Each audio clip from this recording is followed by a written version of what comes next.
ఈరోజు రామకృష్ణ పరమహంస గురించి మనకి ఈరోజు త్యాగ యోగ సమన్వయం అనే దాని గురించి మనం తెలుసుకుందాం. ఒకసారి రామకృష్ణ మఠం సాధు సత్సంగంలో ఓ స్వామీజీ నేను ఉపనిషత్తుల గురించి వివరించాలనుకుంటున్నాను అన్నారు. బదులుగా అక్కడే ఉన్న పరమహంస ప్రత్యక్ష శిష్యులు అన్నారు, స్వామి, ప్రేమానంద అన్ని ఉపనిషత్తులకు సజీవ భాష్యంగా ఉన్న మన గురుదేవులు రామకృష్ణులు ఉండగా ఇంకే ఉపనిషత్తుల గురించి బోధిస్తారు? ఆయనే సర్వశాస్త్రాల సారమని శిష్యులు అన్నారన్నమాట. వారి జీవితం అన్ని పారమార్థిక గ్రంథాలకి ప్రమాణంగా అయింది. త్యాగము యోగము రెండు సమన్వయం చేశారు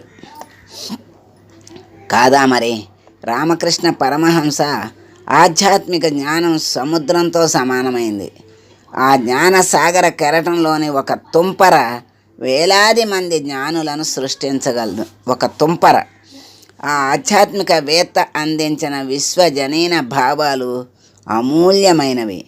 త్యాగీశ్వరుడు యోగీశ్వరుడు గురువు రామకృష్ణ పరమహంసను స్తుతిస్తూ ఓ గీతంలో, ఓ ప్రభు, నువ్వు త్యాగపురుషుల్లో మొదటివాడివి, మాయాబద్ధులైన మానవులను తరింపజేయటానికి ప్రాణాలను అర్పించిన త్యాగీశ్వరుడివి, యోగులకు సాధనల్లో సహాయపడటానికి అవతరించిన యోగీశ్వరుడివి అన్నారు స్వామి వివేకానంద. ఈ రామకృష్ణ పరమహంసకి స్వామి వివేకానంద శిష్యులు. నిరాడంబర జీవితానికి నిలువెత్తు నిదర్శనం పరమహంస. ఒక తెల్లని ధోవతి, ఒక చిన్న గదిలో నివాసం, దక్షిణేశ్వర కాళికాలయ ప్రసాదమే భిక్షాన్నం. ఇలా సరళంగా సంతుష్టితో జీవించిన పరమయోగి ఆయన. సిరి సంపదలు, పేరు ప్రతిష్టలు తృణప్రాయంగా భావించారు.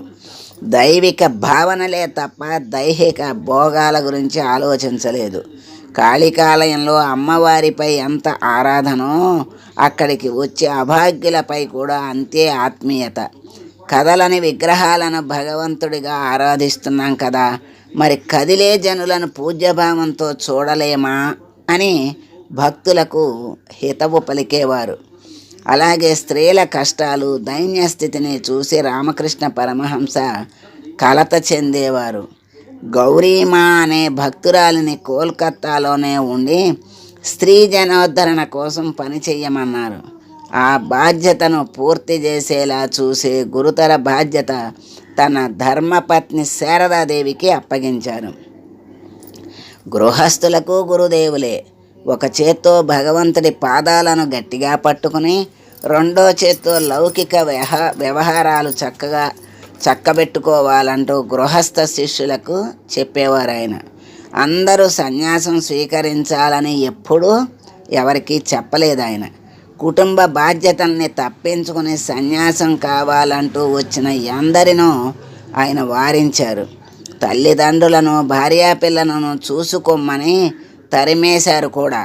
భక్తులకు ఆయన కల్పతరువు లాంటివారు. ఒక శిష్యుడు ఆయన గురించి తుల్యలోష్ట కాంచనం చ హేయనేయ ధీగతం స్త్రీషు నిత్య మాతృరూప శక్తి భావ భావుకం జ్ఞాన భక్తి భుక్తి ముక్తి శుద్ధ బుద్ధిదాయకం తం నమామి దేవదేవ రామకృష్ణమీశ్వరం. మట్టినైనా బంగారాన్నైనా సమానంగా చూసేవారు. కోరికలు లేనివారు. స్త్రీలను మాతృమూర్తిగా, కాళీమాతగా భావించేవారు.